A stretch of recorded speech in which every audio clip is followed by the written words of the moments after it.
Hey kids, and welcome to the Harmony Learning Effects in Harmony tutorials. Take 4. Hey kids, welcome to the Styles Rumble Learning Effects in Harmony Guide to Effects. So today I'm going to do something a little bit different while I'm working on my rig thing, getting that done, and we can get into some animation and stuff. Figured I'd do some particle stuff, because that's effects, and people are curious about how this stuff works. What I want to do is just give you a place to start. Because if you've never used particles before, it could just seem like this massive pile of gobbledygook. Like there's 3D regions and explosions and size and vortices, and bakers and emitters and so many things. And if you have used particle effects before, let's say in a program like Maya, you see words that you recognize like baker, but they're used in completely different contexts because Harmony.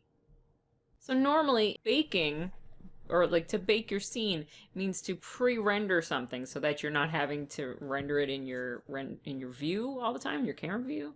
That's not what baker means here. It isn't. We'll get to Mr. Baker. The place I want to start is we're going to go to the examples. And even now, I've been using these for a while and use them for all sorts of stuff. I still always start with the examples that they have here. And I'll find the one that most resembles what I want it to do. And then I'll just adjust it from there. So I have a starting point instead of starting from scratch and building it by pulling in a ton of different modules. I'll just start with one of these and kind of wiggle it around until it looks like what I want to do. So I'm going to grab the basic gravity one. Boop, and this guy just barfs out little particles. So the very basics of particle effects is that you have what's called an emitter, in this case, that barfs out these little dots. Whee! So the basic gravity one just pukes dots down from this point here. And I'm even going to delete some of this stuff. We don't need this sync, we don't need this velocity. So we just have the gravity, the move, and the sprite emitter. And when we play it, now we're getting a different look because we've taken out some of the things that are manipulating it. But we can play around with it and get what we want to do. So let's make this a little bigger. Just like the other parts of Harmony, they have things that are color-coded. So we have our normal drawing here, which is a light blue. Then we have this sort of a more different green, because it's not the same as this guy. It's a different type of green. And anything this color is a region, which we can get into. These purple ones here are called action nodes. Anything this color is going to perform some sort of action relative to these particles. So for the emitter, the action is barfing them out. For gravity, it's not exactly gravity, it's more just like a directional thing. So you can tell it to go X direction, Y direction, Z direction. So don't think of gravity like apple falling from a tree. Think of it as like just a directional thing. And then this move, if we look in here, this is just telling it it's allowed to move. If we unplug this, even though this gravity is in here, it's not going to do anything. Once we plug in the move, it's saying, okay, you're allowed to move, and it's going to puke things down. So if we unplug this gravity, it's not going to work. We plug the gravity in, and the gravity and move together make it go. So this is one of the things that's really confusing about the Harmony version of particles, is sometimes you need two modules to do one thing. So here we just want it to move in a direction. We can't use just move or just gravity. We have to use both of them to get that to work. So Harmony being Harmony. This particle system comp, it's a composite, just like our other composite. You can't just use a generic composite to plug them in. It needs a fancy one. These composites can't be stacked, and you can't plug more than one thing into this baker either. So if you want two systems, you actually have to duplicate your visualizer and baker as well. Particle baker. Now, this is where the word bake comes in a completely different context than you might be used to. The baker is just a collection of things that it's forcing these guys to adhere to. So the maximum number of particles, for example, even if you tell your sprite emitter to pump out 700,000 particles, it'll only do 10,000 because that's what this guy's saying that it's allowed to do. So it's a little bit of an override for this stuff up here. And if you have multiple emitters, you can plug two emitters into the same item. So this one's being animated along. So they're sharing these things down here, and between the two of those, they cannot go beyond this maximum number of particles. And because both of these emitters are sharing this composite, both of them are going to be using these action modules. Hopefully this isn't too confusing already. All right, and the last is this visualizer, and this is just forcing it to do more different things. Just rendering order. You can force it to render as dots. So if you're using sprites, but they're heavy sprites, something with a lot of texture, and it's bogging down your scene, you can force it to render as dots, and then you'll get these dots instead, so that you can animate in your scene without this guy really destroying things, but you can still kind of see what's happening by using your dots. So that's the basic overview. In general, these three different guys, you need all three, and they could be one module. There's no reason that there's three in a row that you 100% need, because you can't do this. It just doesn't work. So you can't use multiple composites. So if you had this guy over here instead, that's not a thing. You'd need to do that and then plug them into a generic composite. So these three things you can almost think of as a package that's unnecessarily split up into three different ones. But I'm not bitter. That's the gist of it. We'll go back up to this region now. We'll talk a little bit about how we can get these particles doing something other than what it's doing currently. So we'll start with the region, because that's pretty simple to understand. The region is either a 2D or 3D space that the particles are being emitted from. Now, we can grab a planar region from our basic particle tab, or we can go down to modifier and get a 3D region. Why did they separate these? Because harmony. But either one of these is going to do basically the same thing. The 3D region, we already have one. The basic one, the planar region. So let's plug this one in instead. Now you can see immediately I've got something completely different because I'm just using this flat plane. Right, so it can be a disk, a line. It's not very liney. There we go. A point or an image. You can actually plug an image in here. And that's where this little blue guy comes in. So you click it, it says image, this guy transformation. So you can plug a peg in here. And hopefully you've noticed that all these little squares are always color coded. So you can tell what's able to go in here. So here, you know, it's asking for a transformation. Here, what is this asking for? A region. So we can confine this gravity node to a specific region. So there's only gravity once you pass this threshold, past this plane or whatever. The move particles as well, you can confine this to a region. If these ones have nothing, it's just going to be universal. If the sprite emitter has nothing, it's going to do nothing. Because consistency is easier to keep track of. So let's grab our 3D region. Bloop. And we have, in the 3D one, we have box, cylinder, cone. You know, things that are three-dimensional that we'd think of. I'm going to use a box just for funsies. And I'm going to add a peg to my transform dealy there. So now we can adjust the size and location and shape just like you would think in any sort of animatable way. The peg works exactly like it does for your characters or your props, anything else. So you can start it up here, and when you move, because this is a 3D object, it'll remind you that Toon Boom is actually a 3D program, and we are getting perspective in this. All right, so that's a good thing to keep in mind as you're going along with this. And this is why we try and keep our characters as zeroed out as possible, because otherwise our emitters are in crazy places and twisted and... Oh, the Z-axis. Alright, so we've got this guy. I've actually created a beautiful waterfall, as you can see. And I'm going to make just like a little watery type effect and have some water cascading down this waterfall. Within your 3D region, you do have some size options. I like to go in here to manage my depth. Just a quirk I have, and it's probably a terrible idea.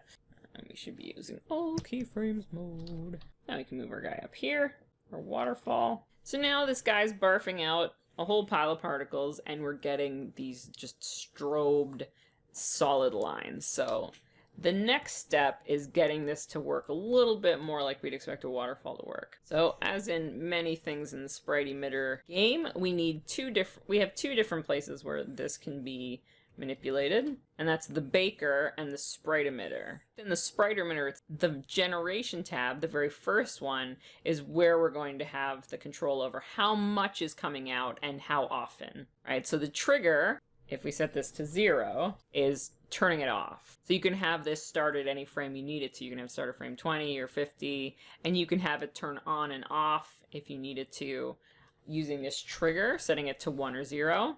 Next, we have the number of particles. So currently it's set to 100, and we're getting a big chunk of stuff. If I set that to 50, we're getting less. If I set that to 5, then we're getting a little trickle like this. But we're still getting it frequently. There's just fewer of them. And that's where this probability of generating particles comes in.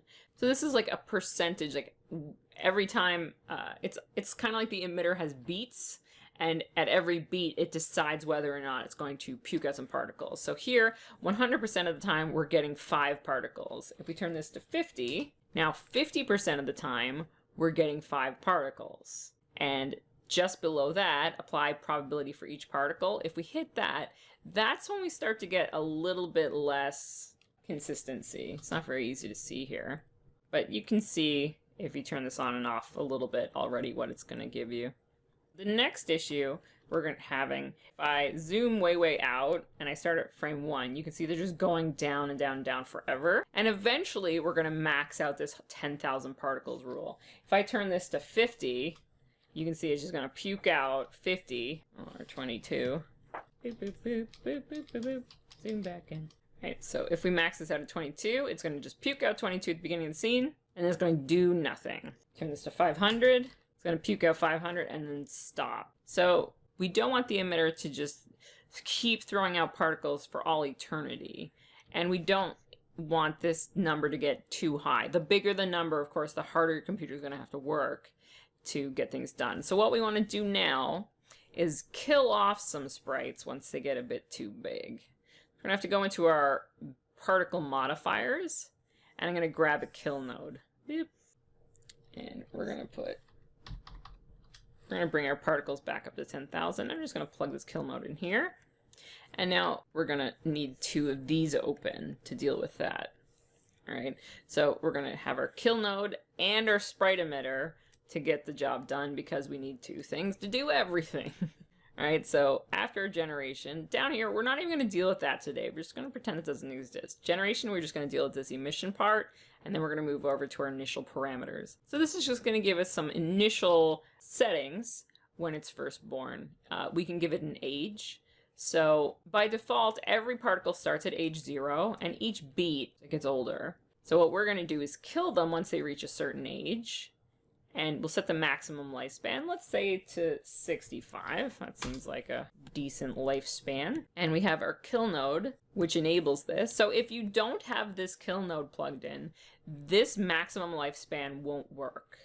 And as well, you have to go into your particle baker, and you have to allow your particles to age. All of this stuff, you have to turn your maximum lifespan on. You want your particles to age. And now when we run it, I'm also going to turn this down because this is giving us a hard time. Let's say 0.25 gravity, calm down gravity. There we go.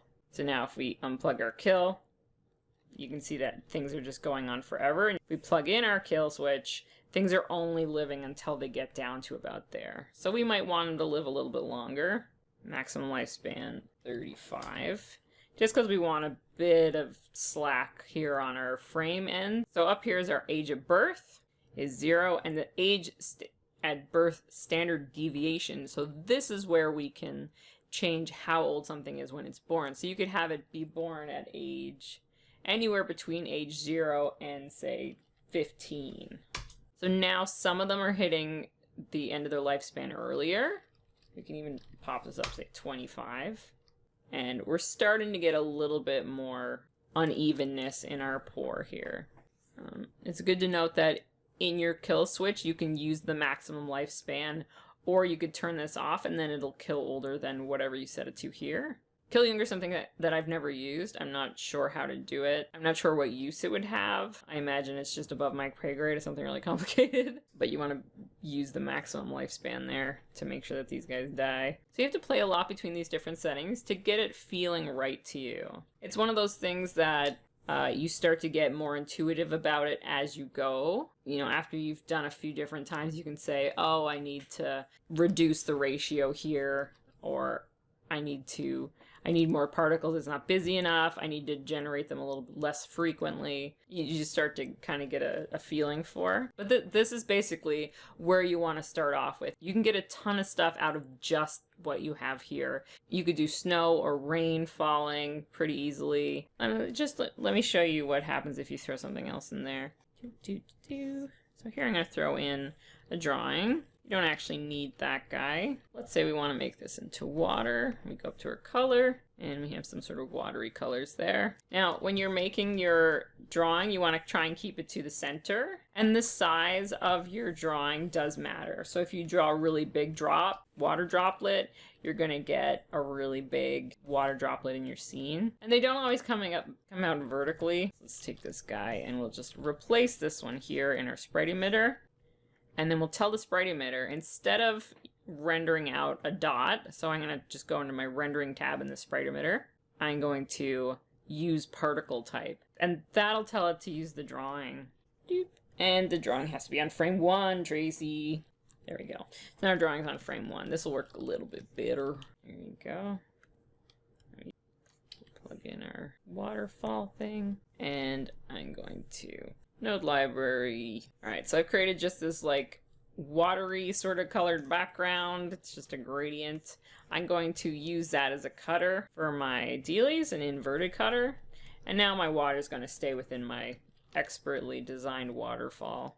Okay, the first problem we have is that it's starting when the scene starts. To fix that, we're going to go down to this baker, and we're going to set a number of pre-roll frames. So probably just 20 should be fine. And that just means that this emitter is going to start 20 frames before 0, just so that it's already up and going. So in this example, we don't want it to start on frame 1. We want it already going because it's a continuous motion.